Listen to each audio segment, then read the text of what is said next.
अगले दिन मोहनलाल मुखिया जी के घर पहुंच गया। मुखिया जी, जमींदार ने मेरी जमीन बेईमानी से हड़प ली है। कुछ समय पहले मैंने बीज खरीदने के लिए उससे कर्ज लिया था, जो मैं समय पर चुका नहीं पाया। इसी दौरान उसने मुझसे अंगूठा लगवा लिया और अब कह रहा है कि वह खेत उसका है। मोहनलाल, इस मामले में मैं तुम्हारी कोई मदद नहीं कर सकता, बल्कि मैं ही क्यों, गांव का कोई भी व्यक्ति तुम्हारी मदद नहीं करेगा। जमींदार बहुत दबंग है, सब लोग उससे बहुत डरते हैं। मैं चुप नहीं बैठूंगा। उसने मेरा खेत छीना है। एक किसान के लिए उसकी जमीन मां के समान होती है।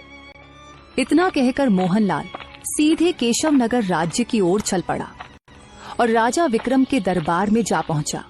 महाराज, जमींदार ने थोड़े से धन के बदले मेरा खेत हड़प लिया है।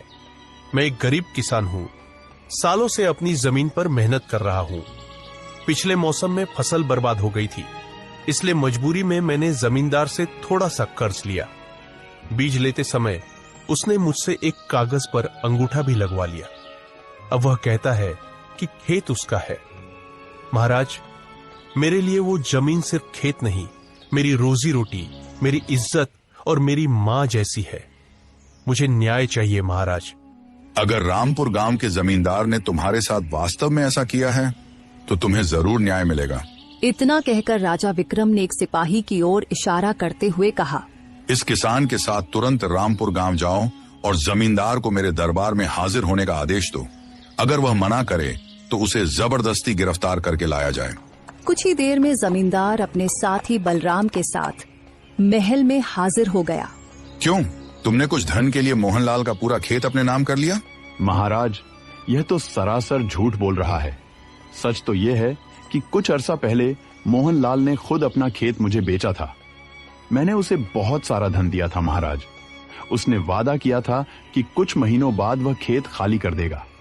जब मैं उसे उसका वादा याद दिलाने गया तो मोहनलाल खेत देने से ही मुकर गया। हाँ महाराज, जमींदार साहब सही कह रहे हैं, मैं भी उनके साथ ही था। यह सुनकर मोहनलाल क्रोधित हो गया। ये दोनों झूठ बोल रहे हैं महाराज, सरासर झूठ बोल रहे हैं। मैंने खेत नहीं बेचा था, मैंने तो बस थोड़ी सी रकम उधार ली थी, वो भी बीज खरीदने के लिए। मैं अपना खेत क्यों बेचूंगा महाराज? कौन सच्चा है और कौन झूठा, इसका न्याय सिर्फ एक ही शर्त पर हो सकता है। कैसी शर्त महाराज? तुम गांव के 2 गवाह लेकर आओ जो जमींदार और बलराम के खिलाफ तुम्हारे पक्ष में गवाही दे सकें। अगर वे गवाही देंगे तो तुम सच्चे साबित हो जाओगे और तुम्हारी जमीन तुम्हें वापस कर दी जाएगी। और जमींदार, तुम भी ऐसे ही 2 गवाह लेकर आओ जिन्होंने मोहनलाल को खेत बेचते हुए देखा हो। जमींदार और बलराम वहां से चले गए। मोहनलाल भी गांव लौट आया और गांव के लोगों से मदद मांगने लगा, लेकिन जमींदार के डर से कोई भी मोहनलाल की मदद करने को तैयार नहीं हुआ। अगले दिन मोहनलाल उदास होकर राजा विक्रम के दरबार में खड़ा हुआ। महाराज, जमींदार का गांव में बहुत दबदबा है, इसलिए कोई भी मेरी सहायता नहीं कर रहा, न ही कोई मेरे पक्ष में गवाही देने को तैयार है। तभी जमींदार बलराम के साथ वहां पहुंच गया। उसके साथ मुखिया और बलिया भी थे। महाराज, यह मेरे गांव का मुखिया है और यह मेरे गांव का बलिया नाम का सम्मानित नागरिक है। गांव में इन दोनों का बहुत सम्मान है। मैंने इन दोनों के सामने ही मोहनलाल से उसकी जमीन खरीदी थी महाराज, और उसे बहुत सारा धन भी दिया था। आप पूछ लीजिए। हाँ महाराज, जमींदार सच कह रहे हैं, हमने सब कुछ अपनी आंखों से देखा था। हाँ महाराज, जमींदार ने मोहनलाल को धन दिया था और उसने अपना खेत उसे बेच दिया था।